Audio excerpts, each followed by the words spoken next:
Olha aí, turma! Olha nós aqui de novo, nesse podcast, batendo esse papo. Dessa vez a gente vai falar sobre um assunto muito importante. Então quero aqui mandar aquele abraço da capoeira para todos vocês. Dizer que esse projeto, Capoeira, uma ferramenta empreendedora no combate ao racismo e de prevenção da Covid-19, apoiado pelo edital Bahia Década Afrodescendente 2021, da Secretaria de Promoção da Igualdade Racial, a nossa CEPROME, que vem ao longo do tempo trazendo as instituições para formarem realmente ações afirmativas nas suas comunidades. E, claro, a Mangangá também parceira nesse intuito de fomentar mais ainda a nossa cultura, o nosso entretenimento e debater as políticas que possam trazer para a gente ações, claro, afetivas. Eu trago aqui, nesse bate-papo, aliás, antes de eu apresentar quem estão aqui do meu lado, sabe, duas figuras super importantes para essa construção identitária de tanto a gente, de proteção do nosso povo negro, né? Tanta gente fala que a gente precisa ter os nossos para nos defender e é por isso que eles estão aqui. Esse podcast ele se divide em quatro capítulos. E dentre esses 4 capítulos, a gente vem discutindo sobre juventude negra, conquistas e desafios na jornada da participação política, reconhecimento e desenvolvimento social no combate à violência. A gente fala também sobre a capoeira e seus negócios, os desafios das mulheres negras e homens negros no empreendedorismo cultural. Além disso, também a gente vem falando sobre o reconhecer a história dos povos quilombolas a partir do Quilombo Rio dos Macacos. A luta da mulher é um direito à igualdade, à não violência e à não discriminação. E, claro, agora a gente vai falar sobre o sistema prisional da população negra, um racismo estruturante, não? Então, para que a gente já comece dialogando sobre esse assunto, eu trago aqui 2 advogados, como é que eu falo? 2 ou 2? 2 mesmo é que é o conjunto, né? Na questão da língua portuguesa, mas eu trago ela, que é advogada, é professora, e vem falar um pouco sobre esse sistema prisional, como é que a gente pode construir e criar políticas públicas através do esporte, através da cultura, através da música, do entretenimento, que é a nossa doutora Juliana Camões, que está aqui do meu lado. Obrigado mesmo por essa parceria. E do outro lado, nosso doutor Júlio Vilela, também advogado, ativista, revolucionário. Olha só esses rostos que estão aqui, jovens, né? Eu acredito que eu tenho a idade de ser pai de vocês, né? Tenho idade, né? Já tenho um filho de 38 anos, então acho que estou por aí, né, doutora? Né? Tá menos, um pouquinho. Um pouquinho, né? Por aí. E aí a gente vai bater esse papo. É um podcast, então é um papo não precisa a gente estar na formalidade, mas claro, a gente vai estar no foco, vai estar falando sobre esse desmanche todo. Então, primeiro, eu peço que se apresentem, diga de onde veio, o que foi conquistado, o que está conquistando, os desafios de tudo isso, e depois a gente vai entrar nesse assunto, que é um assunto muito importante. Eu quero até ler, eu trouxe aqui um texto para ler um pouco sobre esse sistema que está aí, que nos preocupa muito, porque nós somos negros e nós estamos no dia a dia na sociedade, caminhando nas nossas comunidades e vendo como as coisas estão acontecendo, como os nossos jovens, tanto as meninas e como os meninos estão tentando caminhar nas suas direções e indo para algumas direções que muitas vezes termina culminando no que a gente vai dialogar aqui. Então, por favor, doutora. Boa noite a todos e a todas. Boa noite, Tonho. Fico muito, muito, muito, muito grata pelo convite de participar desse podcast maravilhoso. Quero deixar aqui um abraço grande para todo mundo, para essa galera maravilhosa do Mangangá, né? Que a gente já teve a oportunidade de estar junto aí, celebrando, caminhando, mostrando sobre a nossa cultura. Eu acho de extrema importância, em qualquer oportunidade que a gente tem, a gente debater, a gente conversar sobre, porque é através do diálogo, do conhecimento, que a gente vai conseguir mudar o muito que precisa ser mudado, né? Então, eu fico aqui muito feliz em poder participar pelo convite de vocês. Eu sou Juliana Camões e sou advogada há aproximadamente 12 anos. Tenho um pouco menos que 38 anos, então eu posso ter sua filha assim. Me adote, inclusive. Mas estou aí nessa caminhada da advocacia. Hoje componho a diretoria da Caixa de Assistência da Advocacia Baiana, né, numa representatividade negra também, assim como da Jovem Advocacia.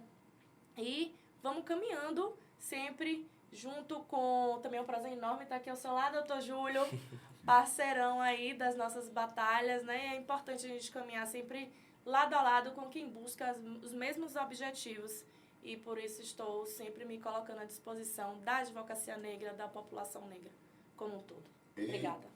Tá que filha poderosa, viu? Você já pensou? 2 filhos poderosos, eu tava dado, Brasamílio. Você não ia me pegar não, meu irmão. Doutor Júlio. Boa noite a todos e todas e todes. Me chamo Júlio Vilela. Atualmente estou no Conselho da Advocacia, Conselho Pleno. Minha primeira gestão lá está sendo um desafio muito grande. Eu sempre costumo dizer, Tonho, que quando eu fui fazer a inscrição, a primeira pessoa que eu liguei foi para minha mãe, né? Minha mãe, você é conselheiro da OAB. Ela virou para mim e perguntou, é coisa boa, meu filho, isso? Eu falei, eu acho que é, tô vendo todo mundo sendo. Ela, então, vá lá e jogue duro. E isso trouxe para mim um negócio que às vezes a gente não tem perspectiva, né, do espaço de poder real. E às vezes a gente é convidado, faz uma militância para estar em determinados espaços de poder e a gente às vezes não sabe o que é que aquilo significa. Dizer também que para mim é uma felicidade muito grande estar aqui dividindo esse podcast com um grande professor, Tonho Matéria, que foi minha referência.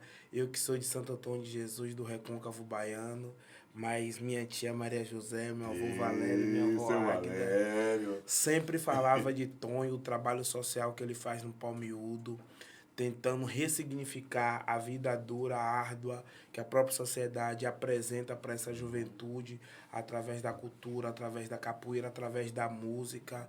Tonho que foi uma referência musical para a gente e que eu tive a oportunidade de escutar e tá hoje aqui ao lado de Tonho é uma realização.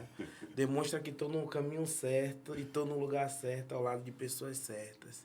Falar que está aqui também ao lado da doutora Juliana Camões, uma pessoa que eu tive a oportunidade de conhecer dentro do sistema OAB e que é de uma força, de uma garra tremenda, que defende a pauta, não só a questão racial dentro do sistema OAB, como também a questão de gênero muito forte. E para mim é um prazer também com Dado, que eu tive o prazer de conhecer. Acho que vi ali as fotos dele com vários artistas. Sim. E demonstra que ele tem toda uma história, né? Ver essa estrutura aqui para poder a gente fazer não só esse podcast, mas também outros espaços da música também me deixa muito feliz. E saber que a CEPROM, um braço do Estado, tem a digital, tem a ajuda do ponto de vista financeiro para que isso aconteça. Isso. Também demonstra que a gente escolheu o lado certo. Então, mando um abraço para a nossa secretária Fábia Reis, uma pessoa extraordinária, que tem feito trabalho à frente da CEPROM de forma brilhante. Exatamente. E é isso, meu irmão.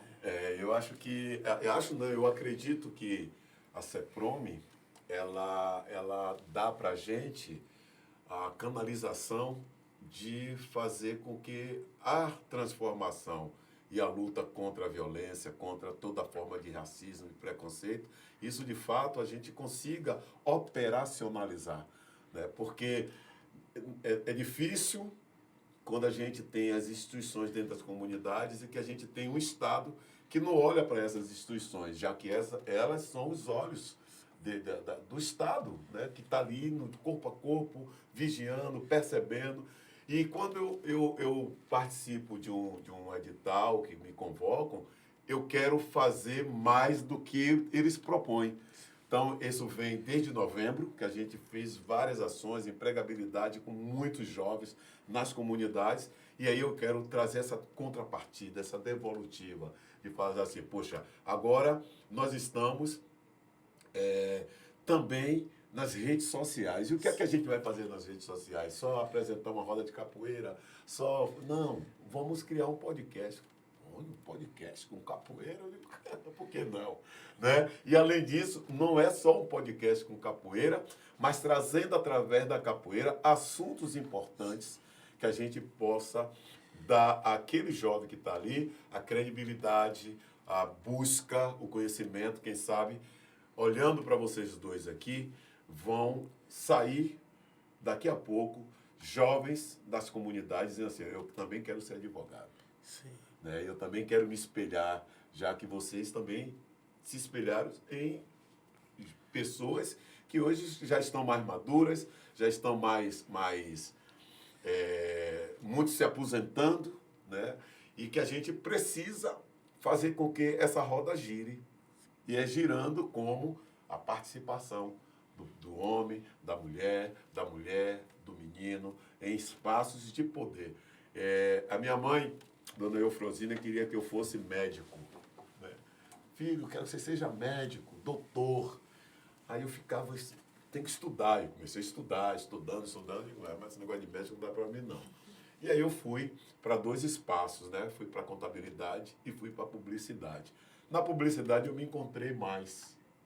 E pude, na publicidade, fazer outras transformações. O Bloco da Capoeira, no qual nós estamos aqui, através do canal do Bloco da Capoeira, que, por sinal, você que já está começando a chegar, se inscreva, peça a sua turma para se inscrever no canal, né? Para fortalecer mais ainda esse sonho que a gente tem de multiplicar as ideias do nosso povo preto nas nossas comunidades.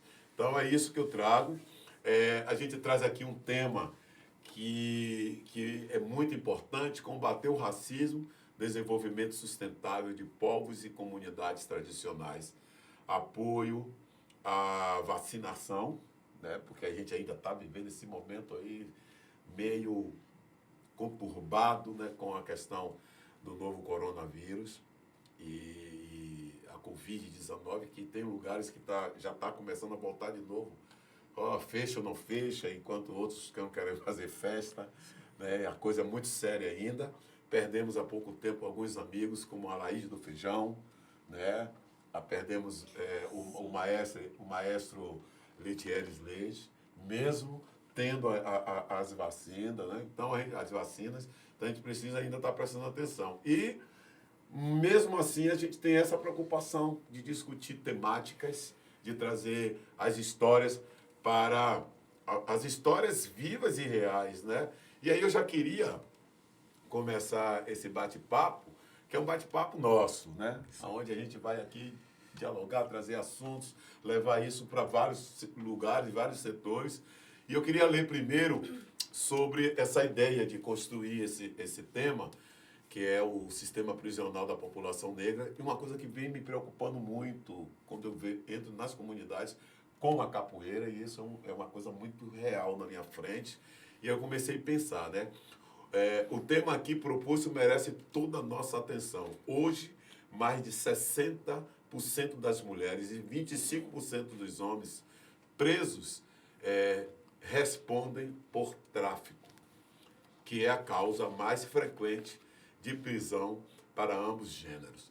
Na construção da sociedade brasileira, o racismo é o cimento, né? Por quê? Porque é ele o elemento que sustenta a estrutura social, política, econômica da sociedade brasileira.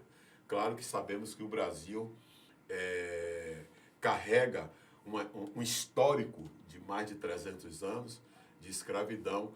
Foi o último país a abolir Deveria ter o exemplo da Dinamarca, que foi o primeiro, né, a fazer isso.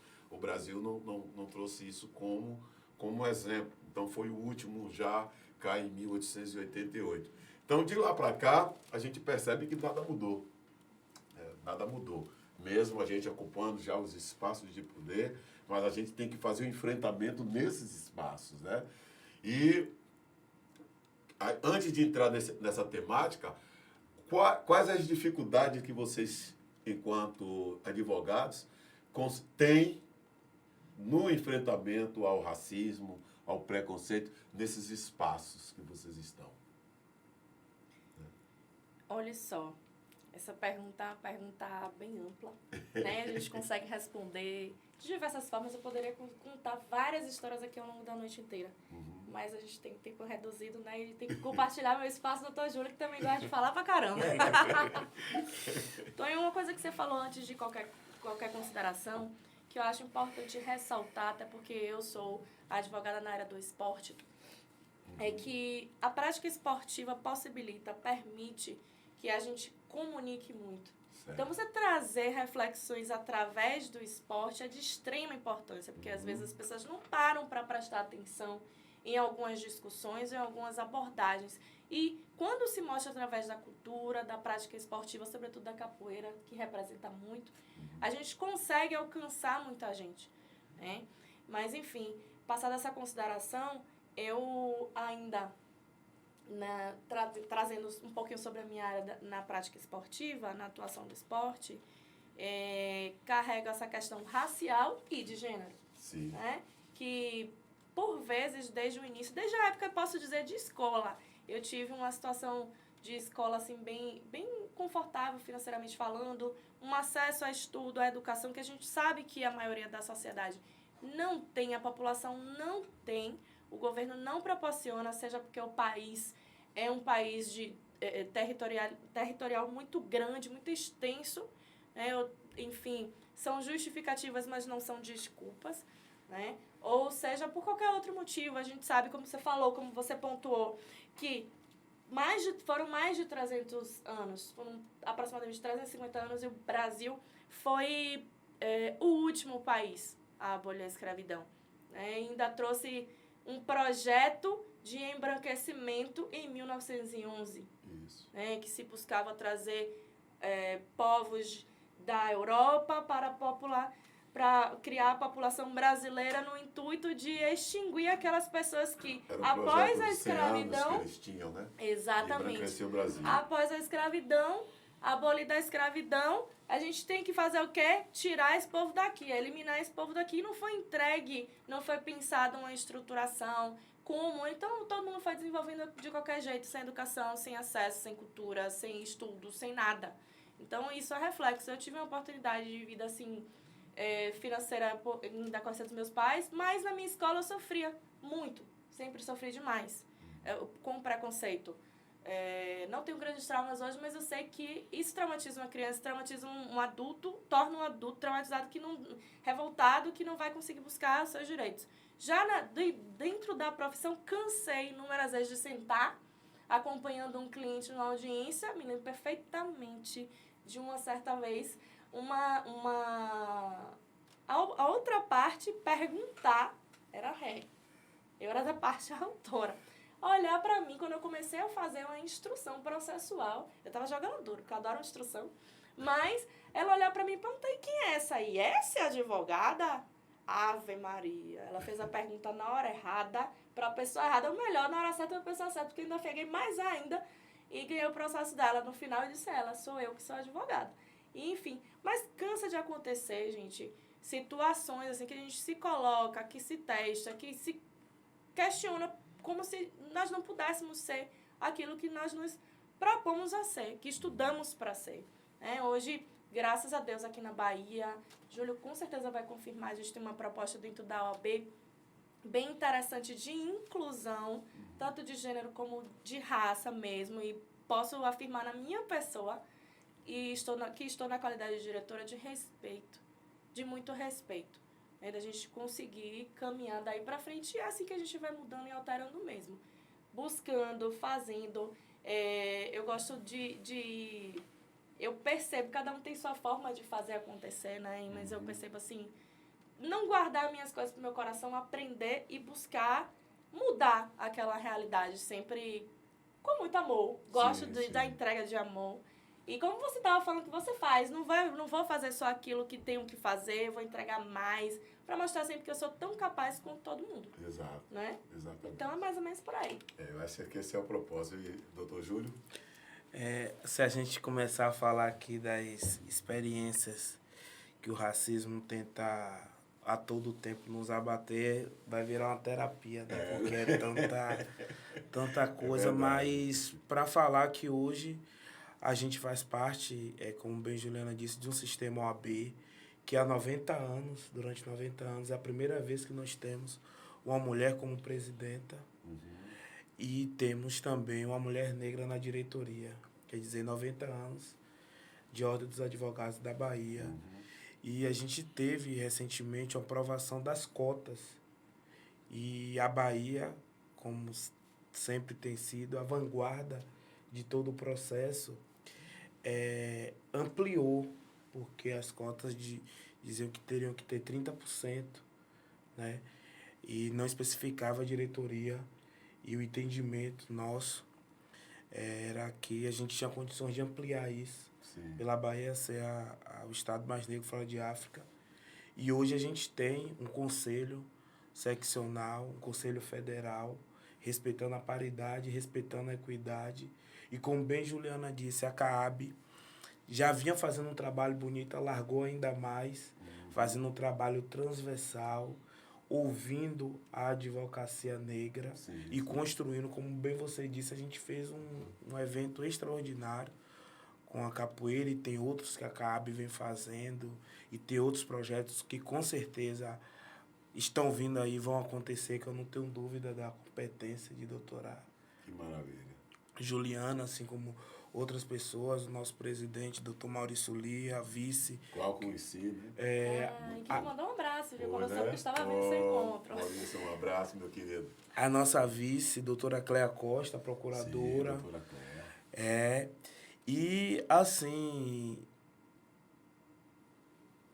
pra gente, eu chegar a ficar emocionado, é uma coisa que, pra mim, enquanto jovem negro, que estou ali no conselho, que tenho a oportunidade de conhecer um pouco mais da advocacia fora dos tribunais, é uma experiência extraordinária.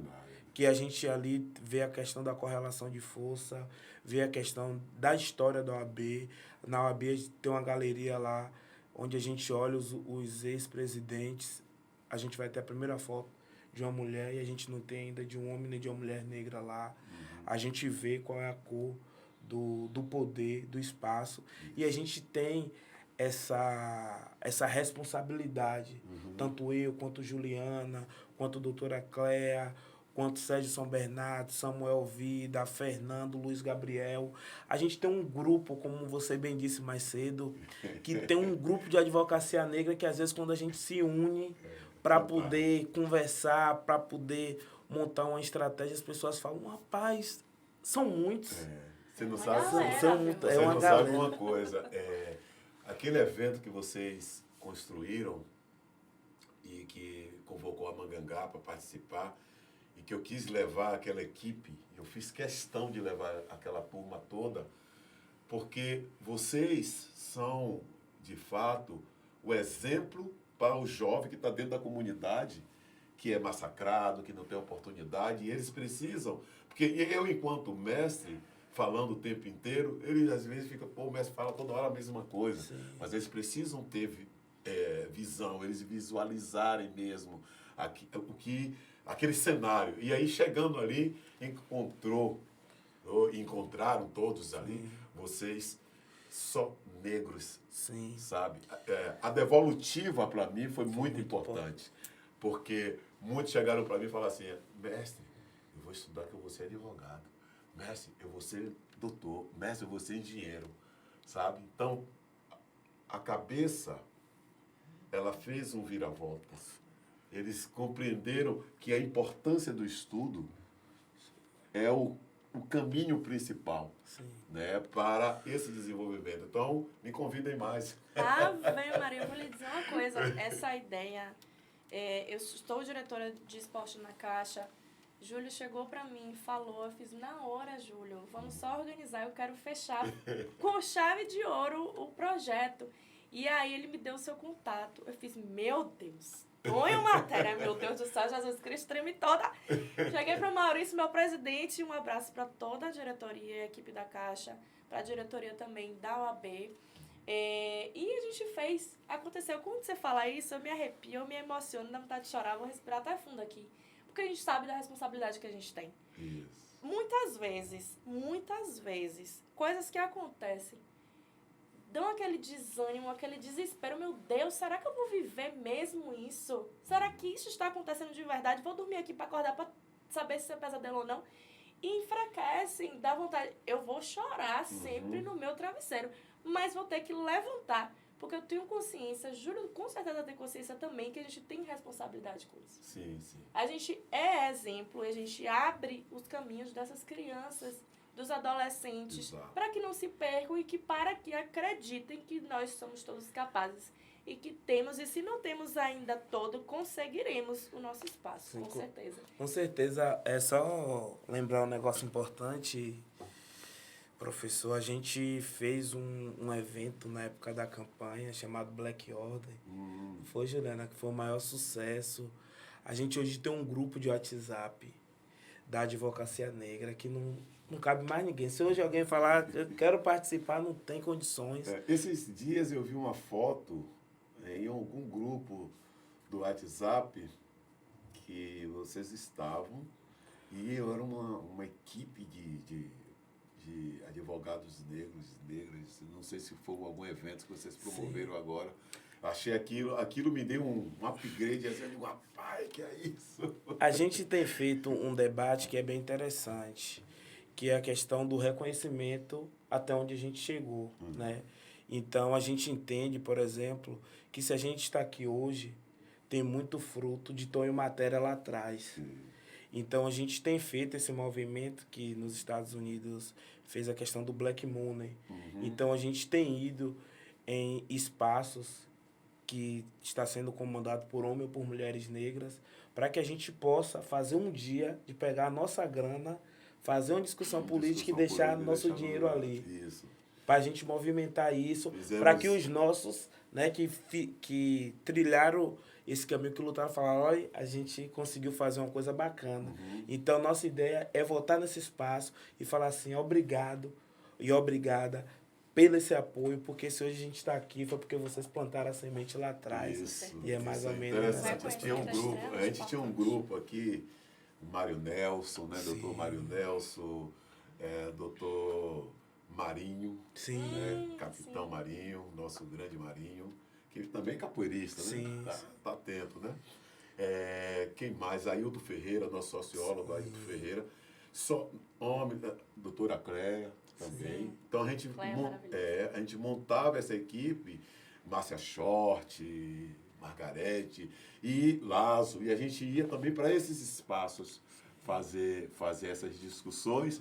E depois a gente foi também para os espaços dos brancos, para falar para ele assim, ó, estamos aqui porque podemos. Chegamos. Sabe? Então a gente criou uma revolução nessa cidade e não era fácil. Sim. Né? Por quê? Porque a imagem, eu lembro que eu fiz isso no meu aniversário de 50 anos, no prédio onde eu moro, né?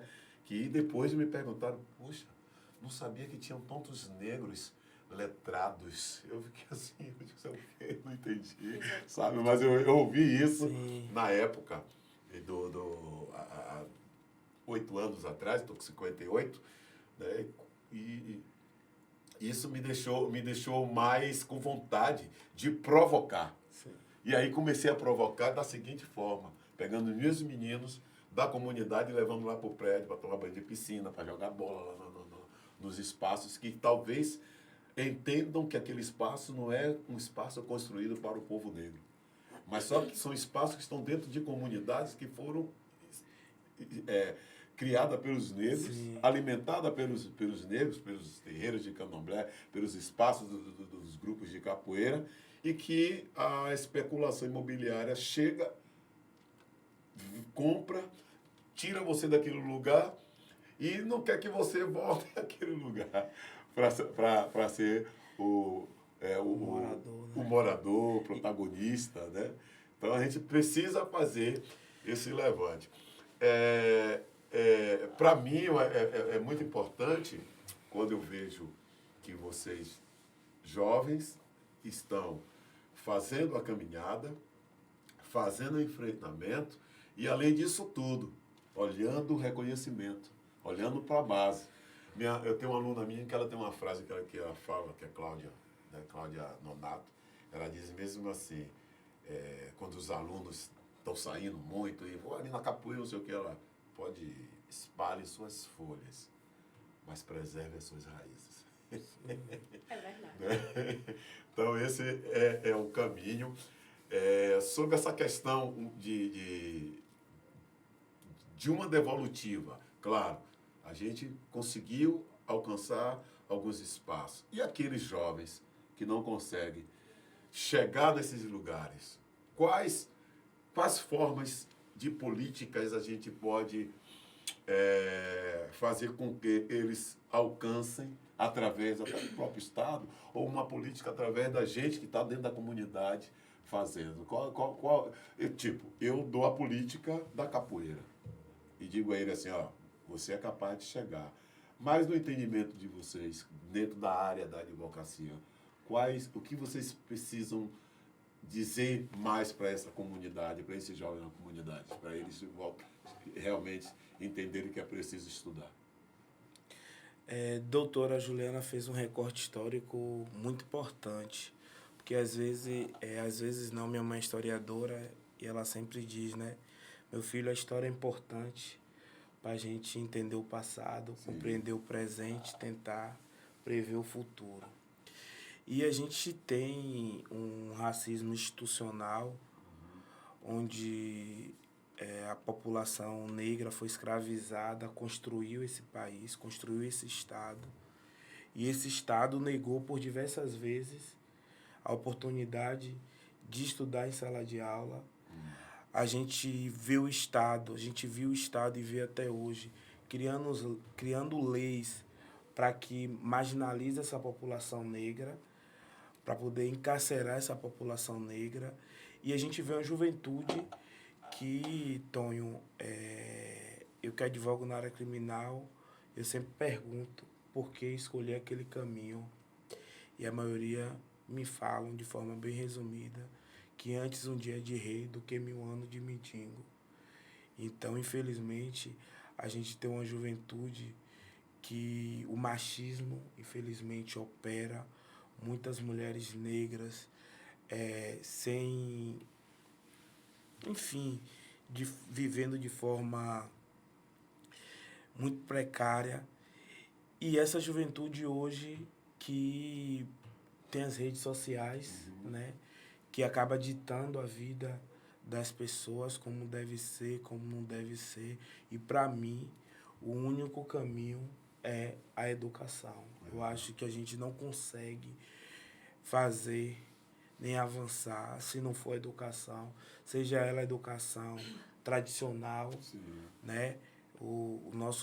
A nossa educação ancestral, ou seja ela a educação que a nossa sociedade colocou. Hoje eu fico muito feliz quando eu retorno à minha cidade, eu sou de Santo Antônio de Jesus, e vejo muitos amigos meus e amigas que falam que me seguem na rede social e se sentem felizes pela trajetória que eu venho fazendo, pela luta que eu venho tentando construir.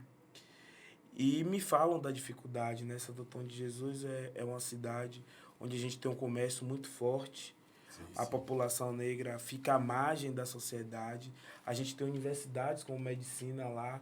E quando você entra dentro da sala, você não vê um santo-antoniense dentro do curso de medicina. Todo mundo de outro estado, de outros municípios. Aí você vê que não existe uma fomentação de políticas públicas para que essa juventude Sim, dispute a universidade. Dispute a universidade. Mas isso a gente entende que o sistema ele foi criado para que a gente tivesse a margem e tivesse nos presídios, que esse é o grande tema que a gente vai discutir hoje. Porque quando a gente tem um jovem que disputa esses espaços, falam que é mimimi, criam várias situações, e hoje a gente está vendo o Estado fazendo coisas absurdas, como foi o caso de Gilvan, que recentemente aconteceu um negócio, enfim, não só o Gilvan, como os meninos da Gamboa, enfim, a gente vê como é que o Estado trata, quando trata dessa população negra, dessa juventude negra. E eu vejo que a única alternativa, porque é uma situação muito complexa, a gente não consegue ter uma receita de bolo. A gente não consegue trazer hoje uma coisa simples e fácil. Eu acho que o caminho hoje é a educação, essa disputa educacional, para que se possa ter mais Julianas Camões Sim. nesses espaços, para que essa juventude possa ver que é possível e ver que existe um outro caminho, que não seja um caminho tão rápido, de resultado, de não ter a quantidade de seguidores no Instagram, de ter likes, ou de sair em sites ou ter carro do ano. Acho que a gente tem que discutir e disputar essa juventude, falando que a vida é para além disso tudo. Eu acho que o caminho Eu concordo plenamente. que a gente tem que seguir é mais ou menos Concordo esse. plenamente, e ainda completo dizendo que o próprio Estado ele precisa entender que o caminho da educação não é fazer com que, mesmo que o aluno tomasse uma nota ruim, ele tem que passar, Não. sabe? Acho que tem que modificar. Eu acho que a forma da estrutura do ensino nas escolas precisa linkar urgentemente com a arte e com a cultura. E com o avanço também E com o tecnológico. avanço tecnológico. Porque é inadmissível hoje a gente ir para a escola com essa juventude, hoje que consegue manusear um celular de forma extraordinária, que entende muito de rede social. Sim. E de rede social hoje, para quem não sabe, hoje tem dado um retorno financeiro Exato. muito grande, Muito rápido. virou uma profissão. Uhum. E hoje quando a gente vê um jovem, que antigamente as pessoas pensavam que virar chave só era com futebol. Hoje a gente vê o jovem querendo ser influencer digital, tendo em vista que nem consegue ainda influenciar nem modificar sua própria vida e dos seus. Exato. E quer conseguir fazer uma movimentação de forma grande. Isso é um caminho E muito o resultado preocupante. disso é quando a gente vê alguns que talvez, mesmo sendo reconhecido naquele espaço ali midiático, né, cibernético, mas a sua vida pessoal está em conflito. E aí, as decepções. E aí vem depressão, né, e uma série de problemas. Isso está acontecendo, estou vendo acontecendo demais com esses jovens. Então, acho que é preciso que o Estado crie ferramentas que dialoguem diretamente mesmo com esses jovens. Eu Né? acho que, como o Júlio já bem pontuou aí, a gente precisa de políticas de emancipação, de inclusão. Né? A nossa Constituição prevê e deveria garantir, assim como o Estado, tanto a educação quanto o lazer, quanto tudo. E a gente mal vê, tem pessoas que não têm um banheiro, um acesso, não tem condição. Como ele falou também, a gente vai além da questão racial, vai para a parte da questão de machismo, né? Enfim, tem muita coisa que o Estado precisa manter e garantir. E acrescento, a gente precisa também da educação doméstica. Sim. Porque quando você fala, o Estado não pode passar aquele aluno simplesmente. Mas e aí o que acontece se o aluno chega ali no professor e diz, se você não me passar, eu vou arrancar o vidro do seu carro, eu vou riscar tudo. A gente precisa trabalhar tudo, né? Tem que ter uma questão, como eu falei, o Brasil é um país muito grande, todo mundo tem que fazer essa parte um pouquinho, mas acho que a política de emancipação, de inclusão é extremamente necessária. A gente sabe que, em que pese, Júlio tenha pontuado sobre a questão de Santo Antônio de Jesus, a gente também precisa reconhecer que a existência de cotas nas universidades garantiram muito mais acesso para o nosso povo. Cota. Né? Então a gente precisa da política Sim. de inclusão, sem dúvida alguma. Isso para mim é um caminho muito interessante. Sabemos que hoje mais de 60% das mulheres 25 dos homens estão em processos carcerários, né? E aí eu queria saber o que vocês pensam sobre isso, quais soluções podem ser tomadas para diminuir este conflito social. A gente, como bem disse recentemente, o próprio Estado, né? Por isso que é importante a gente fazer esse debate com um recorte histórico. Porque, Tonho, quando foi dita, bem entre aspas, a questão da abolição, a gente sai, né, sem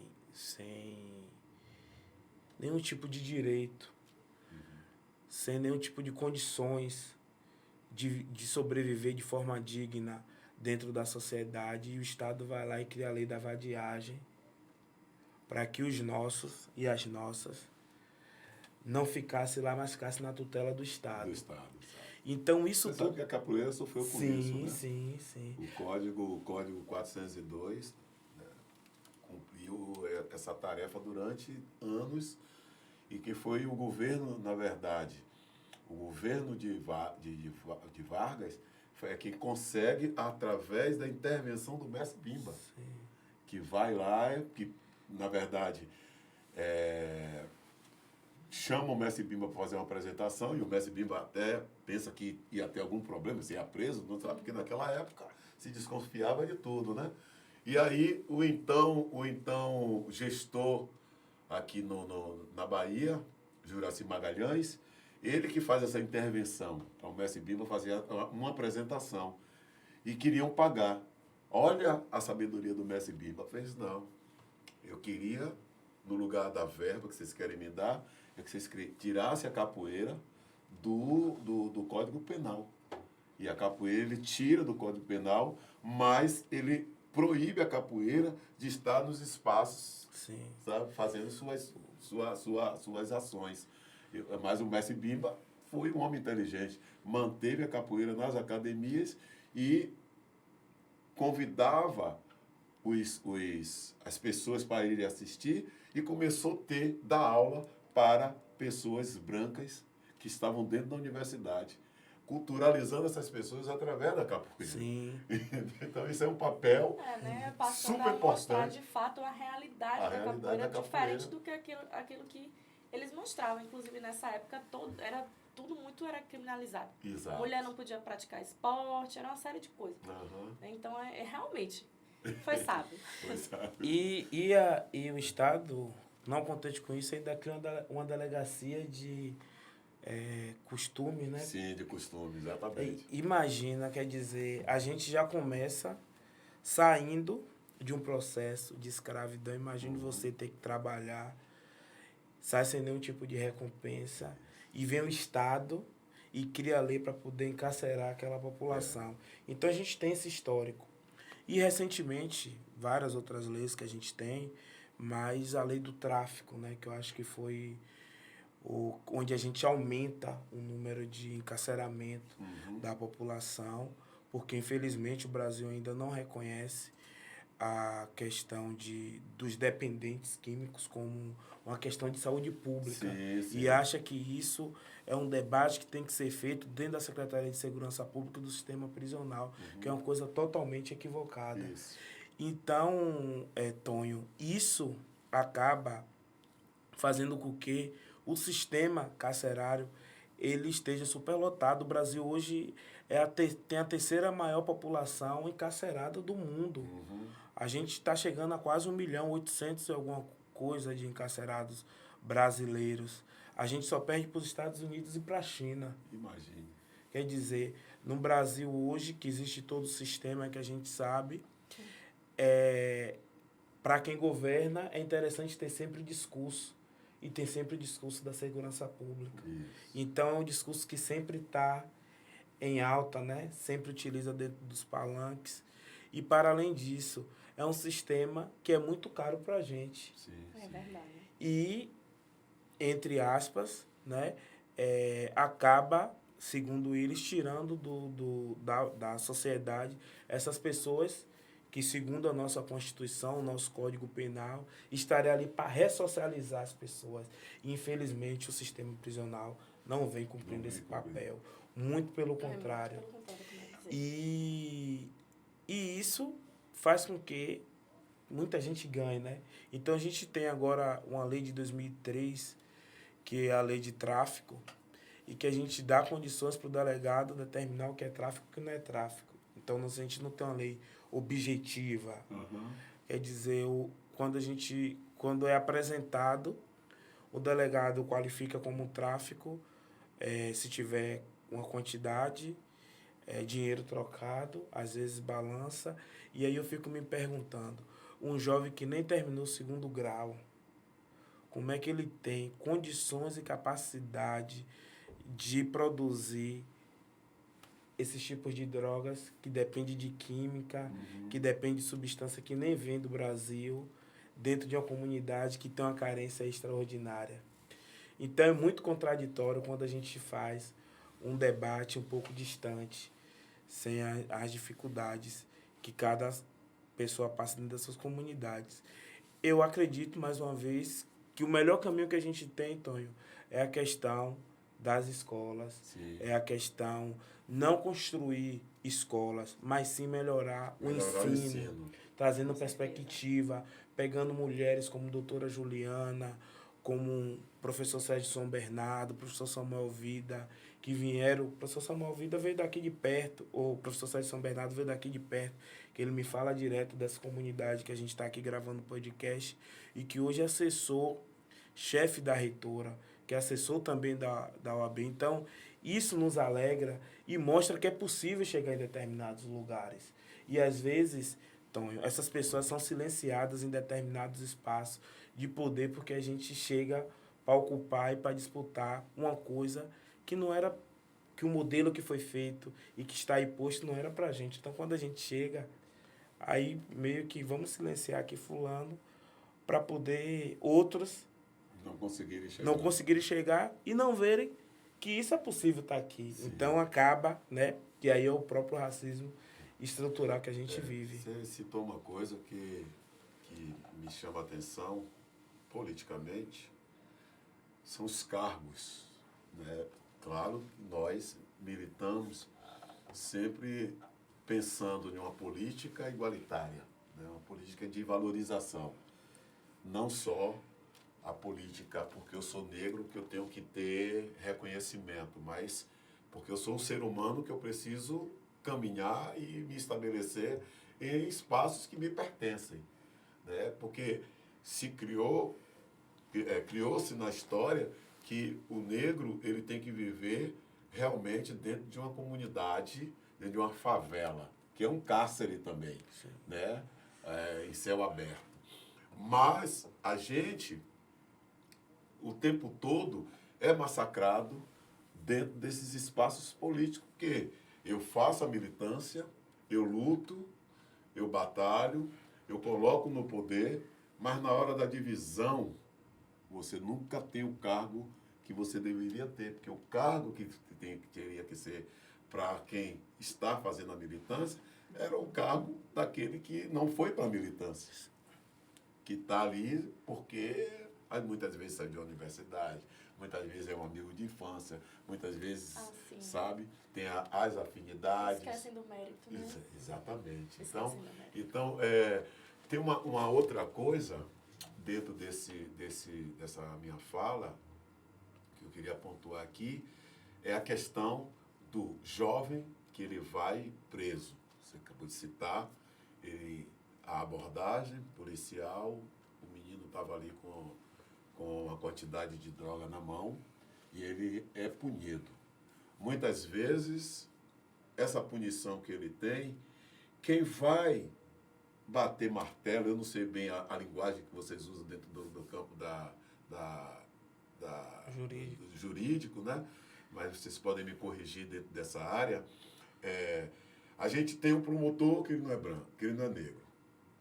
A gente tem um juiz que não é negro, que ele é branco. A gente tem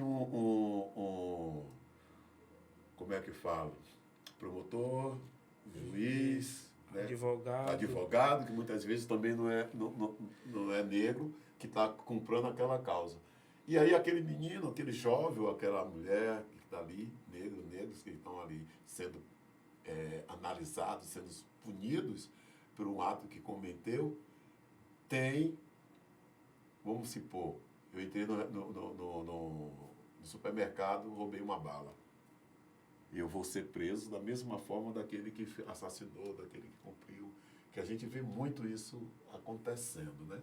Aí no país. Então, como é que a gente pode, eu acredito que vocês estão já fazendo esse caminho, né, modificando, levando outros que possam responder, okay, não é aqui, eu não estou fazendo aqui uma fala de que porque eu sou negro eu tenho que defender o negro que errou. Não, a gente tem que ser de acordo à lei. Como a gente né? chama, o devido processo legal. Exatamente. Mas a análise, como é que seria feita essa análise? Para aquele que roubou uma bala no supermercado e que vai no mesmo lugar onde pessoas fazem coisas muito mais piores. Olha só, a gente aprende na faculdade alguns princípios. Como a gente vê, muita coisa não é o que acontece na prática, infelizmente. Sim. A ideia é, roubou é ladrão, ninguém vai pensar naquela pessoa que está passando fome. Isso. Porque nós temos mais de 20 milhões de desempregados hoje no Brasil. Ninguém vai pensar naquela pessoa que precisou. Não que justifique, tá? Sim. Mas a gente tem princípios, como o doutor Júlio pode me corrigir também, porque a área dele aí é a dominante. Da insignificância, por exemplo, com relação ao crime cometido, ao ato, né? Cometido, ao ilícito. Mas, óbvio que o juízo de valor vai ser feito. Se vai caber uma liberdade, se não vai caber. Eu estagiei, me lembro na época do meu estágio. Eu estagiei na Defensoria Pública. O tanto que eu lutava justamente por isso. Para entender a complexidade, a gravidade, o alcance de cada ato cometido por cada pessoa e buscar. Sim. Na minha primeira custódia, audiência de custódia, eu vou contar um caso porque as pessoas às vezes compreendem melhor. Eu peguei uma demanda com uma criança, um adolescente. Ele tinha acabado de completar 18 anos, era membro de comunidade, e eu recebi a ligação de uma mãe desesperada, porque ele tinha, trabalhava no trabalho informal, com aquelas vans da comunidade. Rescindiram o contrato dele, ele ganhou R$ 3.500 de verbas rescisórias daquelas vans que ele trabalhava desde guri, na informalidade. Ele pegou R$ 3.500, era em 2015, já tem um tempinho. Pegou esses R$ 3.500, comprou um carro novo. Receptação. Ele não tinha conhecimento. Conhecimento ele deveria ter, porque nós todos devemos ter conhecimento da lei. Sim. No entanto, talvez pelo acesso, pela informação, enfim, o que for, não compreendeu, não buscou, não teve a dimensão do que era aquilo. E eu acreditei naquilo, naquele momento. Atuei para tentar a sua liberdade. E ele me disse que eu só queria ter um carro novo. Eu achei que eu podia comprar. Você vê, porque as pessoas sonham, as pessoas querem, as pessoas buscam e pensam que podem. Você vai criminalizar a pessoa daquela. A mãe dizia pra mim, ele só fica no celular, enfim. E eu fui visitar ele no meio já ali, na contaminação das pessoas que estão presas há muito tempo, porque não existe o projeto. E o processo de ressocialização, como o Júlio bem colocou anteriormente. Então a gente vai vendo essas desproporções que vão transformando as pessoas muito dentro desse sistema. E isso é muito triste, de fato. É uma luta, então, né? E sem contar que a maioria dos presos e presas são todos presos preventivamente. O que é que eu quero dizer com isso? Eu quero dizer que não tenham transitado em julgado. Não tem ainda... Não foi feita a questão do juiz de valor. Hoje a gente tem, como o Juliano falou, a questão da audiência de custódia que, de vez em quando eu ligo a televisão, tenho visto, assim, a distorção como a audiência de custódia tem sido feito, né, pelo desserviço dos jornais de telecomunicações aqui da Bahia, exclusivamente. A audiência de custódia não julga o mérito sobre a questão se de fato aquele indivíduo cometeu o crime, mas ali se julga a possibilidade ou não desse indivíduo responder em liberdade aquele crime. Sim. Como a gente bem sabe, infelizmente não se ressocializa. A gente tem mais de 60% dos presos. Aqui na Bahia são 183 mil presos que nós temos hoje. E de 183 mil, 60% presos provisórios, né, que a gente chama, que tem uma decisão preventiva.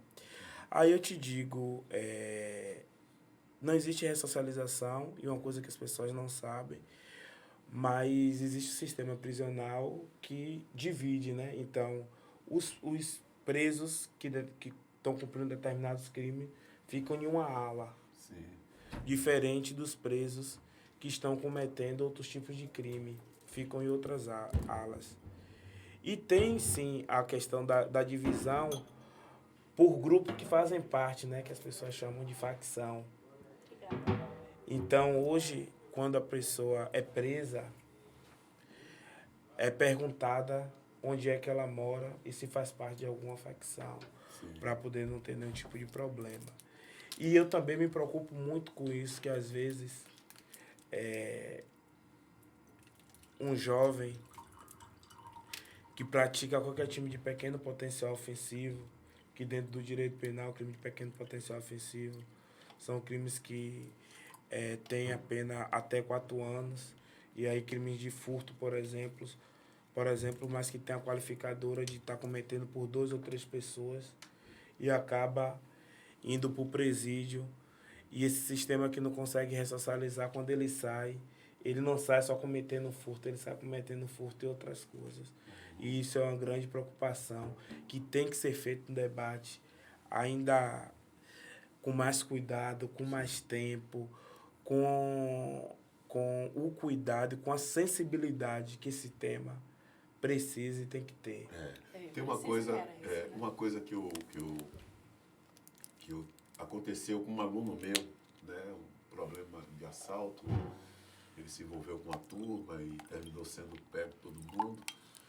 E quando eu soube que ele estava preso, aquilo foi um baque, né, para mim, porque ele já tinha uma formação dentro do grupo e tal.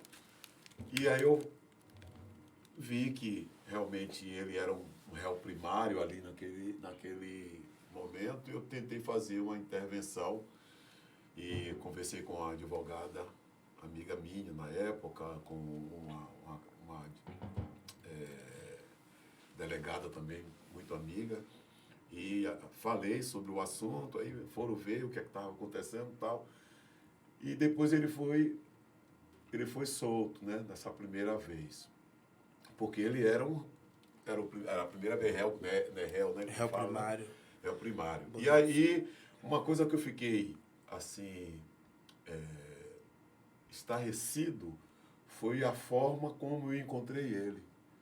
Porque ele estava todo acabado, Sim, de tanto apanhar.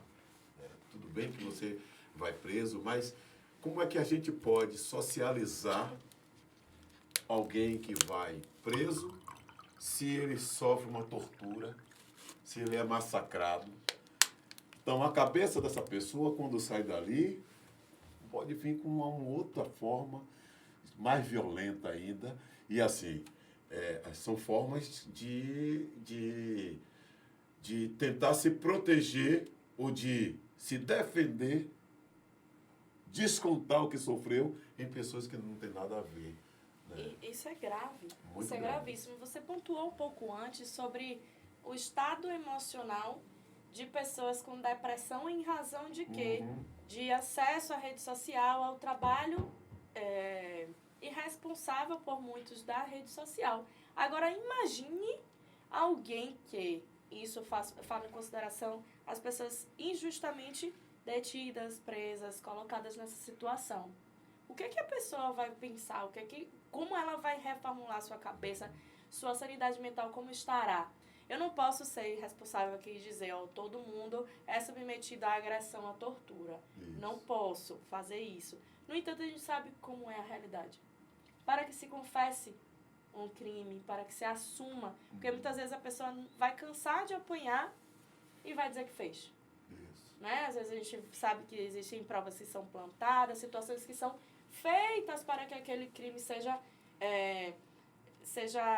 direcionado a tal pessoa ou não, enfim. Mas quem é injustamente preso, como é que vai ficar sofrendo aquilo ali? Ou quem, de fato, precisa pagar a sua pena, cumprir a sua pena, após todo o processo, trânsito e julgado, comprovações, porque até que não se exista todas as comprovações necessárias, todo mundo é inocente, né? Perante a lei. Então, ainda assim, as pessoas que têm que ficar, têm que permanecer, cumprir as suas penas, como elas vão sair de lá, se são submetidas a essas questões todas? Se elas apanham do jeito que apanham.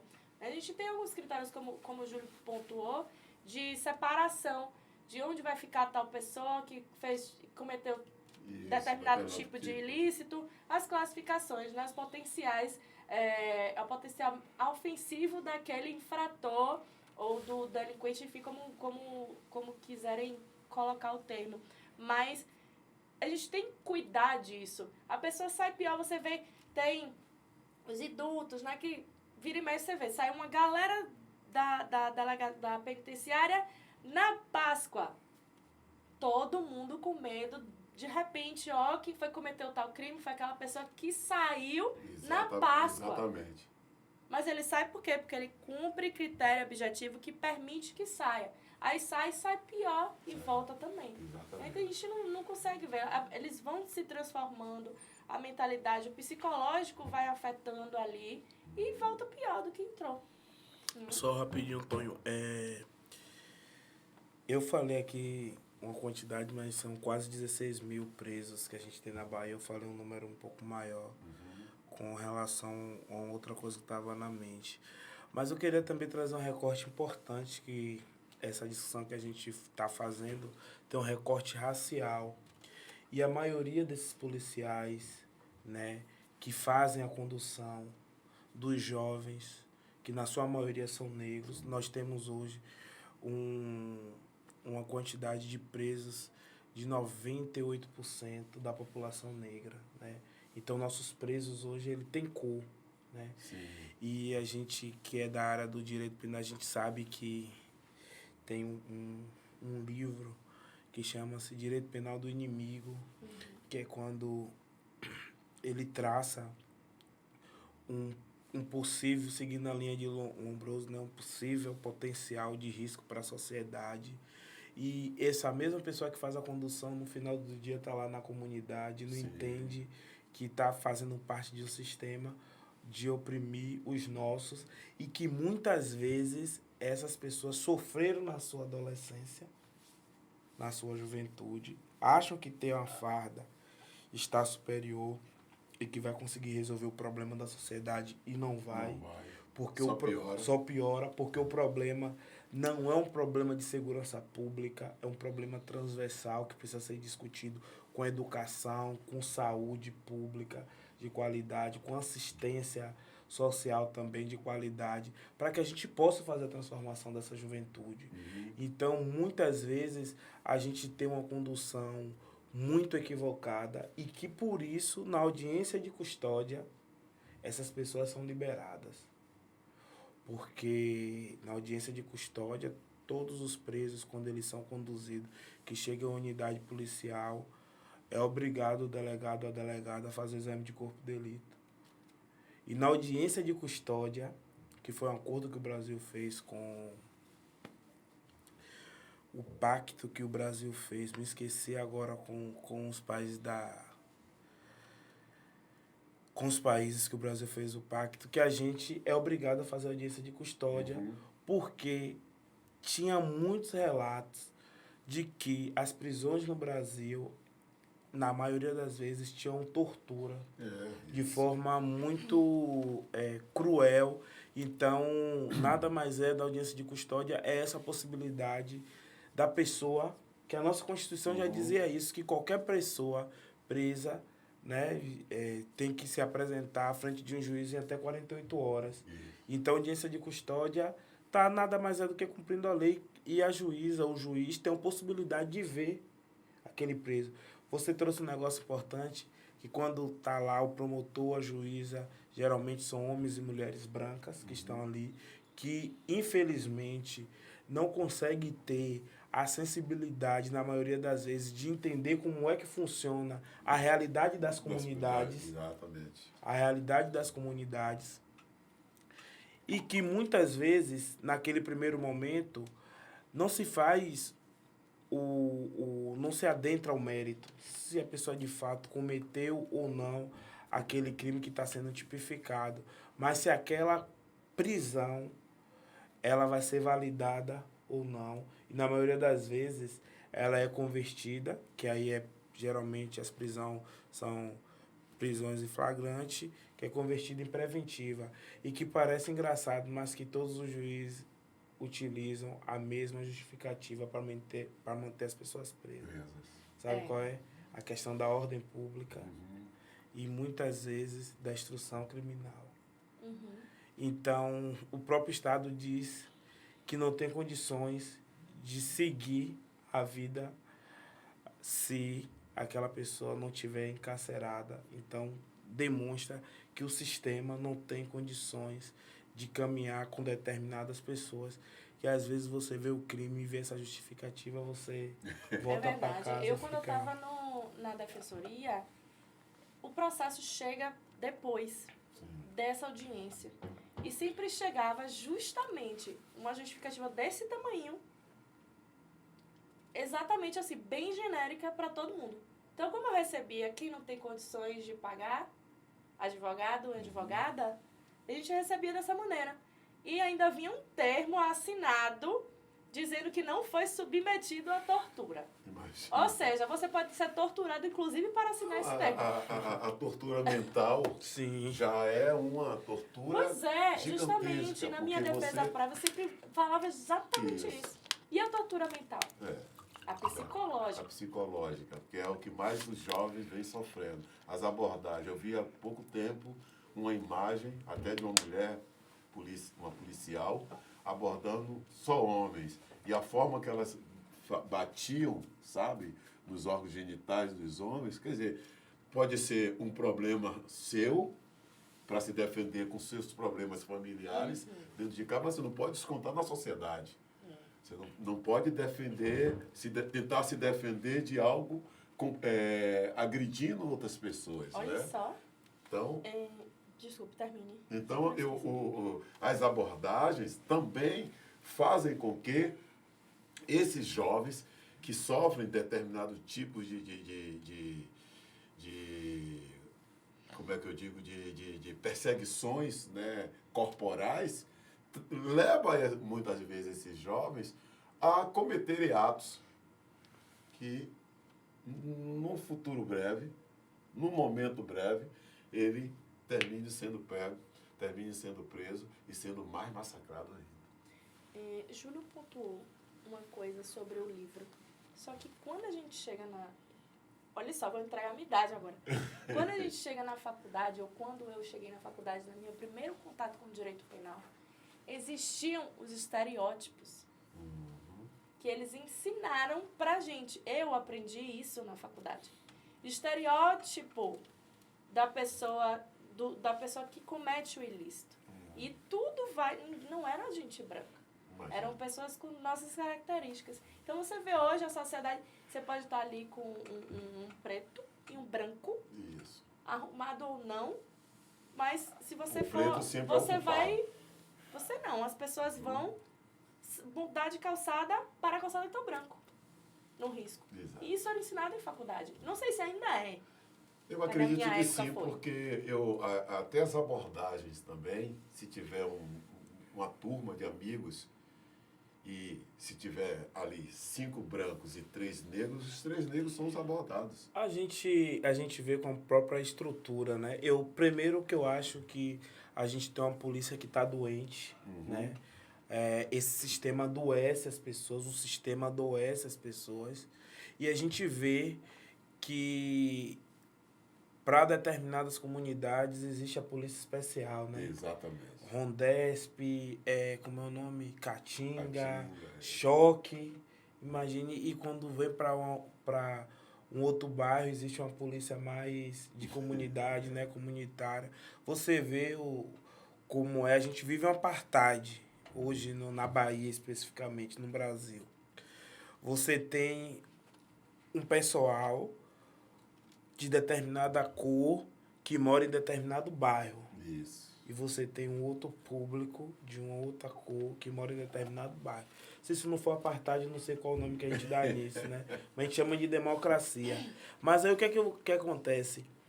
Você chega e vê os policiais da Pituba e da Barra com os coletezinhos transparentes, 2, né? Que eles chamam Cosme e Damião. Sim. Parece que estão ali para dar informação. E você vai na comunidade e você vê a perto os caras com fuzil que não tem mais tamanho. Nem farol ligado andam e nem placa mais tem viatura. Andam tudo desligado à noite e toda hora é abatida, né? De forma agressiva na população, totalmente diferente quando a gente vê em outros bairros. Então daí a gente já vê como é que o sistema está preparado para nos receber e como é que nossa juventude é recebida e é tratada por esse Estado. Eu queria fazer uma pergunta aqui. Eu coloquei algumas instituições, para ver como é que a gente poderia desmanchar essa fala aqui. Como eu não conheço a fundo o papel de cada instituição dessa que estão aqui, eu falei o seguinte: queria saber uma coisa. A Secretaria de Segurança Pública do Estado da Bahia, a Defensoria Pública, a Pastoral Carcerária, o Conselho Nacional dos Defensores Públicos Gerais, o Conselho Nacional do Ministério Público, o Ministério de Segurança Pública e o Conselho Nacional de Justiça, em conjunto, podem realizar eventos dentro das comunidades para discutir com os jovens sobre o racismo e a falta de políticas públicas e ações afirmativas, a fim de ajudar a diminuir a desigualdade social nesse país? Se essas instituições, elas podem, eu tenho um grupo de capoeira. O grupo de capoeira está sempre ali, presente, discutindo ações, mas nós fazemos um papel de prevenção. E eu acredito que esses órgãos que também poderiam ir para essa comunidade. Porque é aquela fala que eu fiz de que o juiz é branco, o delegado é branco. Como é que ele vai me julgar se ele não conhece a minha realidade? Se ele não sabe como eu vivo? Então é preciso que eles... É necessário que eles precisem estar nesses lugares também dando formação para esses jovens. Eu acho que não só podem, como devem. Certo? Mas acho também assim que se não fazem de forma voluntária, que sejam provocados e convidados para tanto. Sim. Não vai adiantar também a gente somente, óbvio que partindo disso que você está falando, né? Que os brancos não conhecem a realidade. Mas não vai adiantar que essas discussões aconteçam tendo somente pretos falando para pretos. Sim, a gente exato. Precisa convidar para a realidade, então. Que essa é a ideia. Né? É a ideia. Através dos trabalhos voluntários, não só nas comunidades, também nas escolas, que isso é importantíssimo. As pessoas precisam conhecer da realidade. Né? E quando a gente, da mesma forma como a gente vai até eles, a gente consegue levar um pouco ou falar sobre aquilo, defender aquilo ali. Porque ninguém vai defender o que você sente, porque não conhece a sua realidade. Então, quem está no poder não vai defender o que você precisa, porque não vai conhecer. Então, acho que não só podem, como devem estar ali. E as provocações são estritamente necessárias para que eles cumpram isso. Para que eles se façam presentes nesses locais. Né? Criando programas, campanhas, o que quer que sejam. estabelecendo metas, como eu falei, políticas de emancipação e de inclusão, através da realidade do conhecimento delas. Né? Eu participei, antes da pandemia, de um evento muito importante, nossa querida amiga Cislene Assis, Sim. né? Como está à frente da ouvidoria do Estado da Bahia. Então, ela propôs essas discussões dentro das comunidades. Então, a gente ia para várias comunidades, através da arte, através da cultura, provocar os jovens com essas discussões. E foi interessante, porque a gente encontrou no hip-hop jovens fazendo as discussões através da música, através da arte, sabe? Então, se esses órgãos eles se unirem e propor, e talvez seja sendo convidados por instituições, mas eles também podem provocar essas discussões dentro das comunidades, né? Por quê? Muitas vezes eles convidam, mas para o espaço onde essas pessoas já têm medo de estar. Porque quando eu falo assim, Tonho, você tem que ir lá no Ministério Público, tem um bate-papo para a gente fazer. Tipo, Tonho já tem um conhecimento. E aquele José, João ou outro Antônio que está na comunidade, que não tem esse conhecimento, que quando fala, ó, vai ter uma discussão de uma delegacia ali, você precisa ir, as pessoas não vão ficar com medo. Ficam com medo. Olha só, quando eu abri meu escritório num lugar, eu tive muitos escritórios na comunidade, os clientes olhavam assim, não vou lá não, porque aquele prédio achei que você vem aqui, sim. Eu vou lhe relatar uma coisa rapidamente. Eu em um determinado, não vou citar aqui qual, uma instituição, um órgão, na verdade, que me convidaram, eu participei durante um tempo, e em uma hora me disseram assim, começaram uma discussão horrível sobre raça, e eu fiz assim, gente, vocês não estão me enxergando aqui, não? O que é que vocês querem que eu faça? Só me digam. Eu levanto e vou embora, faço o quê? Porque eu fui pra eles. Não, Juliana, você agora é como a gente. Imagine eu sozinha lá. Então, as pessoas precisam sim vir para nosso lado, para nossa realidade. Mas quando ele fala pelo convite, é porque não dá para esperar, se não existe a voluntariedade, a disponibilidade de ir, que a gente convide e venha. Porque depois diz assim, você não veio aqui, você não veio, vem. Entende? Pra gente poder cobrar, tá? Que é isso. É importante, enfim, né? Então, esses órgãos que você citou, Tonho, eles fazem alguns trabalhos bem pontuais de projetos sociais, mas é já quando o indivíduo ele está no sistema. Eu acho que o trabalho ele precisa ser feito de forma preventiva. Exatamente.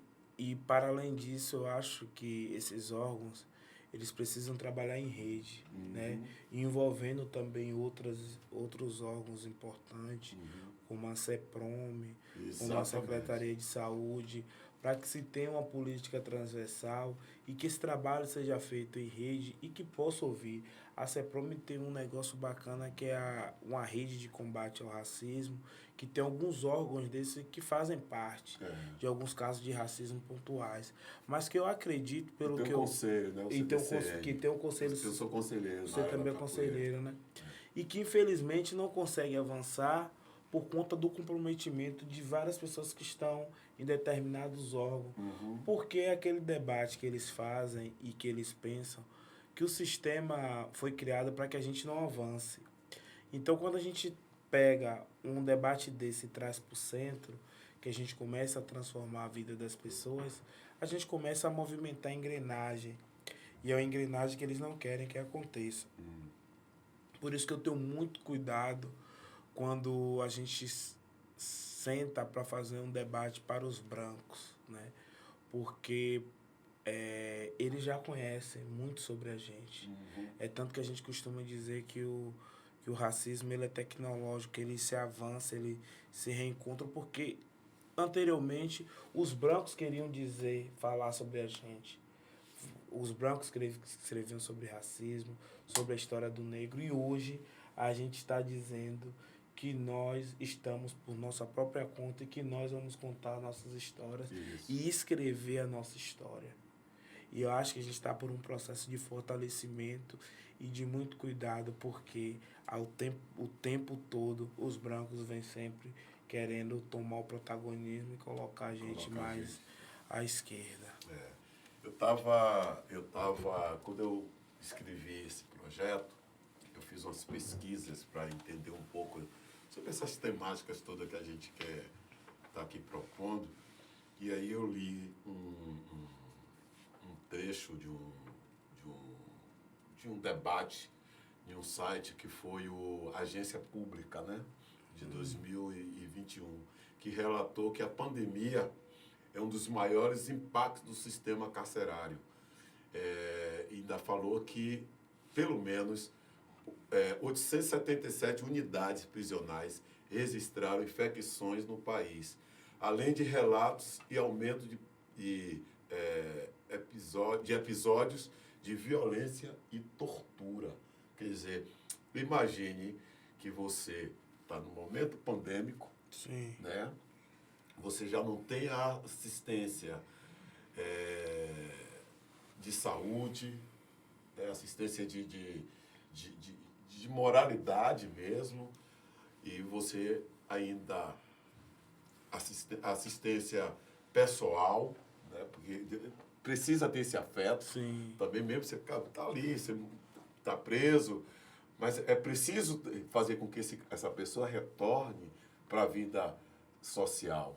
De que forma ela vai retornar, se mesmo no momento de pandemia, infectado, ainda sofre as perseguições da pancadaria, né, dos maltratos, da violência, né? Como é que seria esse fato? Eu falo aqui, quais políticas públicas seria interessante para tentar mudar um pouco essa questão da violência nos espaços carcerários? Não só isso, né? Acho que a gente também passa por um momento muito delicado do ponto de vista de uma crise financeira, né? Sim. A gente tem uma crise financeira, a gente vive em uma sociedade capitalista. A juventude hoje não tem perspectiva de vida. Hoje você tem um governo que libera um programa, o Pronamp, que é um programa para as empresas com taxas de juros baixas, para começar a pagar daqui a 2 anos, e depois essas empresas, de uma forma sem entender, quebram e a gente paga essa dívida. Sim. E as pessoas, professor, não têm o mínimo da dignidade da sua sobrevivência. E a mídia o tempo todo mostrando para essa sociedade, as redes sociais, que para eles estarem inseridos dentro dessa sociedade, precisam ter carro A, roupa B ou C. E essa juventude não consegue isso da forma como foi dito para a gente, que é a melhor forma, a forma correta. Em passar, imagina, um jovem pensando em passar 5 anos em uma academia para depois sair, como a gente tem muitos colegas que pós-pandemia, advogados e advogadas tiveram que fechar seu escritório para rodar de Uber, para poder fazer um trabalho totalmente do que passou dentro da universidade. Enquanto tem uma pessoa ali na comunidade falando, trabalha aqui meia hora, que no final do dia você tem essa grana, vamos ali fazer um avião que no final do dia você vai andar com um carro que está na televisão. A gente precisa mostrar para essa sociedade, para essa comunidade, que existe um outro caminho. E para isso a gente precisa que o Desembahia libere linha de crédito para os profissionais liberais, para essa juventude que bota para lá em tecnologia. Sim. De uma forma extraordinária. A gente precisa que a CEPROM faça investimento em outros programas, professor. O senhor está à frente do seu tempo. Quer dizer, a idade que o senhor tem, o trabalho que o senhor já desenvolveu, e hoje o senhor consegue enxergar em um podcast, que é uma coisa muito nova, né? Atual, fazer esse trabalho da tecnologia sem esquecer as raízes, né? Então, sai distribuindo suas folhas sem esquecer a raiz. Então, o senhor hoje fala assim, olha, eu vou chegar no menino que está lá do outro lado do recôncavo, através do podcast, fazendo o recorte da capoeira, fazendo o recorte racial. Sim. E falando que é possível através de outro caminho, porque Júlio, porque Juliana Calmons conseguiu. Eu acho que é isso que a gente precisa fazer. A gente precisa inovar, a gente precisa investir em projetos como esse. O governo precisa investir em projetos como esse, em outros projetos que a gente vê. Isso. A comunidade, a gente tem uma comunidade que ela é empreendedora. Uhum. O Jovem Negro, tem um amigo meu, Tiago Azeviche, manda um abraço para ele tem uma marca de roupa que ele criou chamado Realeza. Tiago Azeviche. Quero contato, porque você falou uma coisa que é super interessante, né? Essa questão de estar à frente do tempo. E eu sempre fui assim.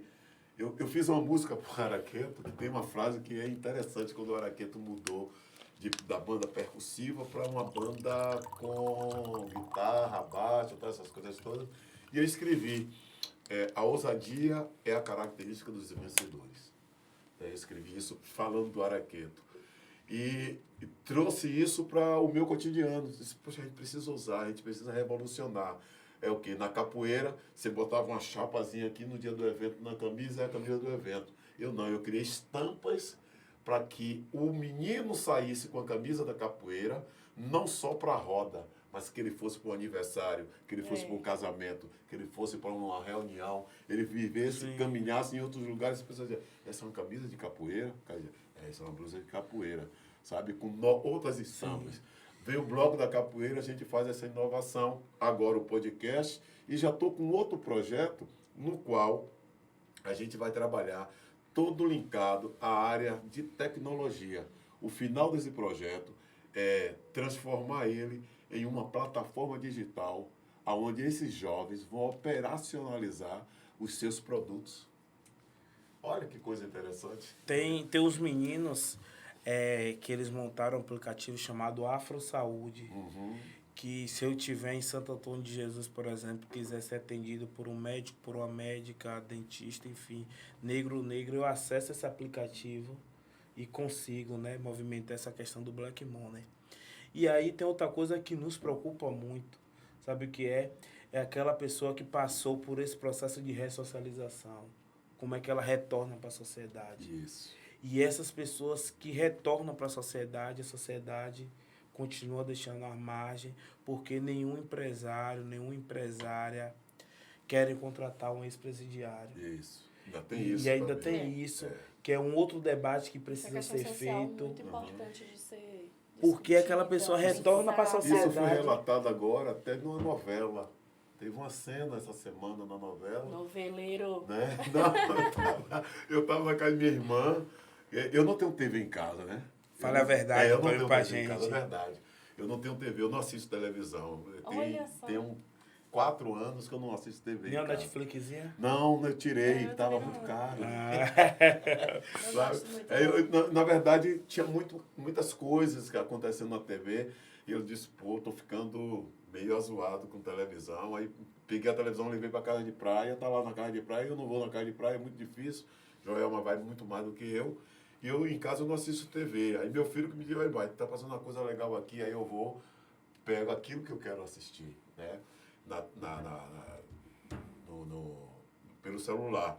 E aí, na casa de minha irmã, eu estava vendo uma cena, eu estava sentado no sofá, estava vendo uma cena de uma eu esqueci o nome da atriz agora, já famosa ela, eu não lembro agora. Aí ela vai buscar um emprego em um restaurantezinho e tal, aí o cara fala assim, mas você é uma ex-presidiária, como é que eu vou lhe dar emprego? Ela, não, eu quero mudar, você tem que confiar e tal. Aí o cara dá um emprego a ela, a pior tarefa, sabe? A mais humilhante de tudo. Humilhante. Aí eu fiquei assim, rapaz, os atores brancos, né? Eu digo, pô, se fosse um ator negro ali, né? Como não seria, então, a forma de trabalho para essas pessoas? E na vida real, a gente vê que realmente muitos voltam para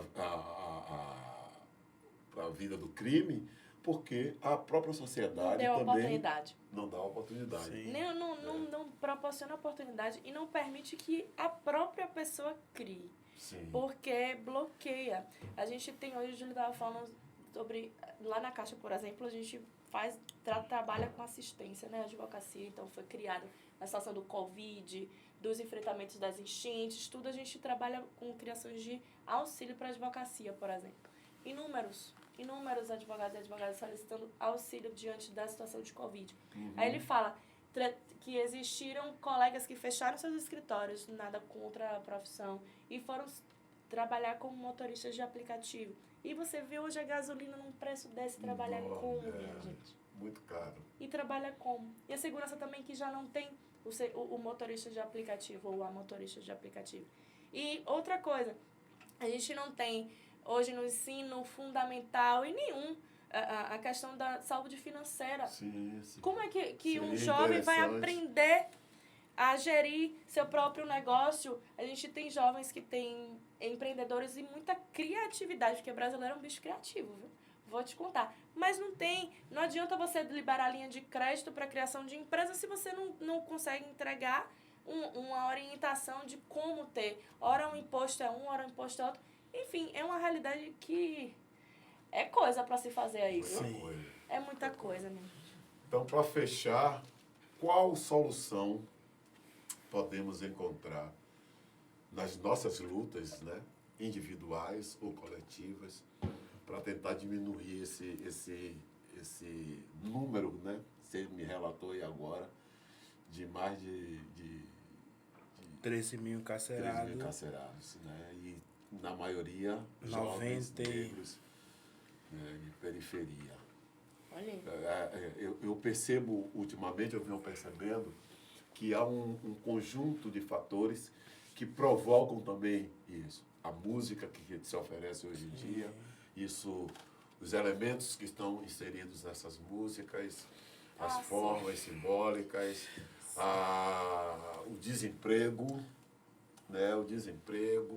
A falta de moradia digna também, isso faz parte dessa estrutura, desses fatores que vêm fazendo com que a cabeça desses jovens mudem, né? Aí vem a tecnologia, que ela lhe dá a oportunidade de ser um influencer, mas ao mesmo tempo, se você não consegue ter um número, tipo minhas redes mesmo, eu mesmo estou desesperado, né? Porque ninguém me acompanha.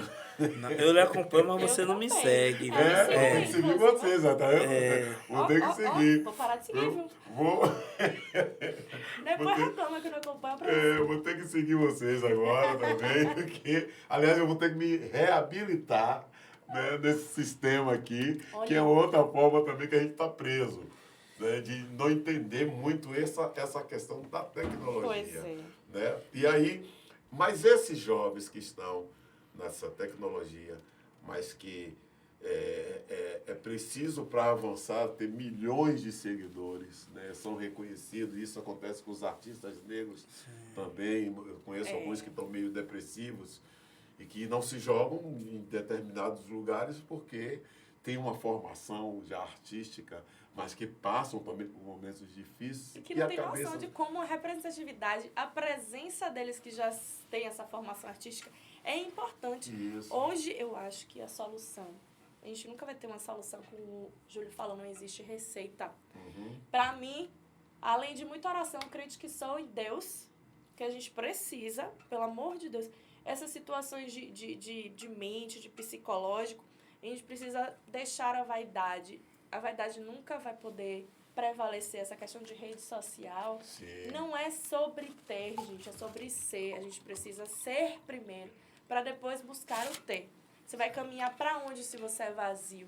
Se você não sabe seu objetivo, se não sabe o que você quer fazer. Até hoje, até conhecer essas pessoas como o Dr. Júlio, como o Tonho, mestre Tonho aqui, eu caminhei muito sozinha nessa busca. Eu já falei algumas vezes com o Júlio, eu caminhei muito sozinha. Mas o importante é a gente seguir em frente, tendo exemplos, galgando nossos espaços mesmo, né? Contando sempre com a educação, seja ela proporcionada pelo governo, educação doméstica. E cuidar com as nossas atitudes, para que a gente seja exemplo também dos nossos próximos, nossos filhos, netos, bisnetos, enfim. E o governo aí fazer sua parte, né? Pronto. E Júlio? Então, eu acho que a vida e as coisas, ela depende muito da nossa formação política. Não falo da política partidária, mas da política do modo geral, né? Isso. Porque as redes sociais, por exemplo, ela vem para cumprir um papel importantíssimo, que são as mídias periféricas, que a gente antigamente não tinha acesso às grandes mídias, né? Você fala aí dos músicos, os músicos não conseguiam chegar no Faustão, Isso. nas grandes. Então a gente cria uma mídia periférica para que a gente possa trabalhar entre os nossos, dentro das nossas comunidades e de uma forma bem esperta e inteligente. Quem comanda isso tudo percebe que precisa criar um elemento para poder tirar o joio, entre aspas, do trigo, né? Então você começa já a criar excepções de pessoas que precisam ter quantidade de seguidores para poder ser tida uma pessoa famosa, uma pessoa reconhecida. E isso a nossa sociedade adoece, já vem adoecendo bastante. Acho que agora se acentua com a questão da pandemia. A gente tem uma rede social que não quer dizer muita coisa, como Juliana bem disse, e que a gente tem uma juventude que, infelizmente, temos uma grande maioria do machismo que adoece muito. Acho que o machismo tem uma contribuição muito grande nisso. A gente que mora em comunidade, a gente sabe a quantidade de mães solo cuidando do seu filho, cuidando da família, muitas vezes tendo que sair para trabalhar, e a televisão é o instrumento de educação dos filhos. Sim. Então os filhos acabam se espelhando no que vê na televisão e acham aquilo bacana, que tem que ser descolado, que tem que ser popular, que tem que ter o iPhone 13, que tem que ter enfim, tem que ter toda essa tecnologia, e às vezes não consegue suprir uma necessidade que é histórica, uma necessidade que é familiar, de base familiar dos nossos, e que acabam se perdendo durante esse percurso. Eu acho que o que a gente precisa fazer é isso que você faz, Tonho. É esse trabalho dentro das comunidades, com essa juventude, fazendo esse trabalho transversal, mostrando que mesmo você tendo esses seus 58 anos, mas pensa, articula e faz como se tivesse 25 anos, porque essa sua sacada de fazer esse podcast, de trazer assuntos transversais, eu acho que isso nem a nossa juventude conseguiu e nem consegue fazer essa militância.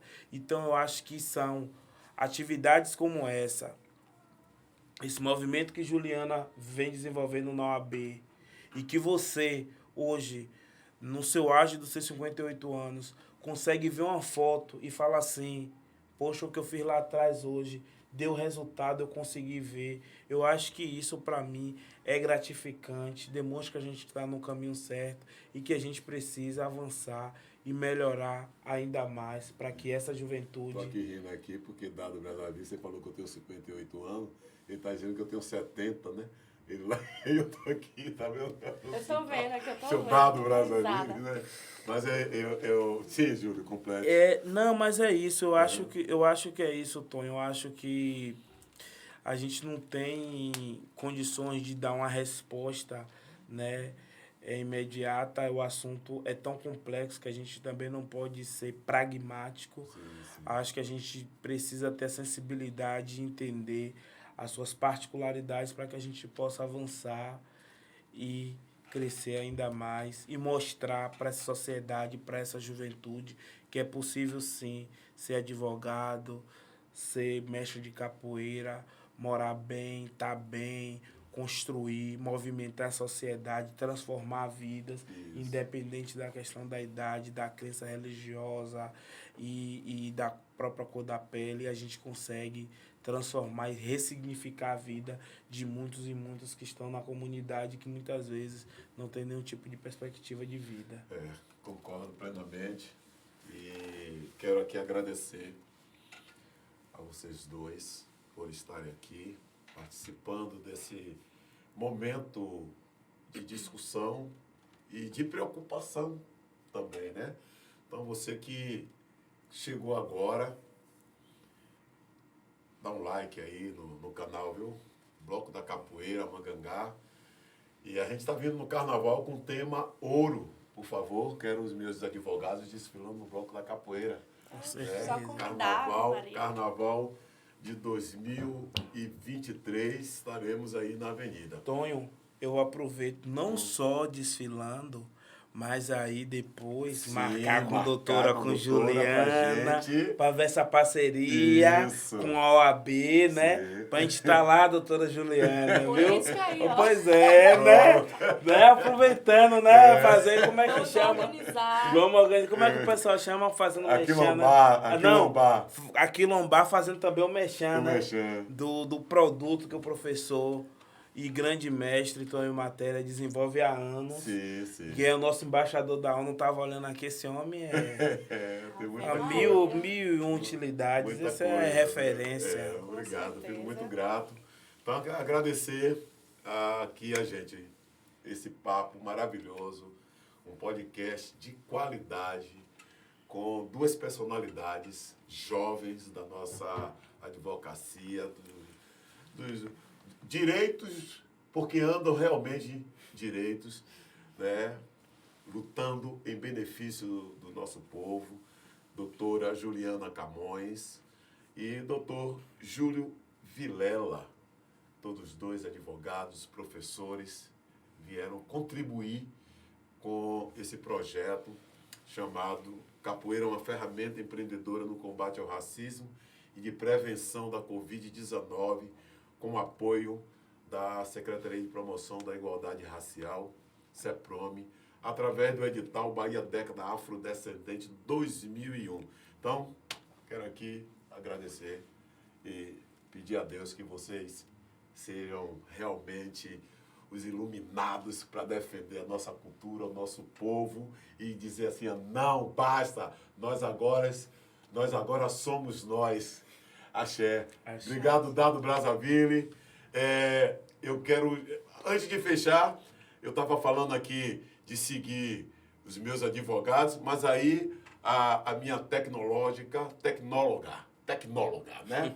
Tá ali, já vai, que eu tentei aqui, não sei o que foi que eu fiz no meu Instagram, o negócio sumiu aqui, voltou, tá me pedindo um bocado de coisa, eu não sei nada.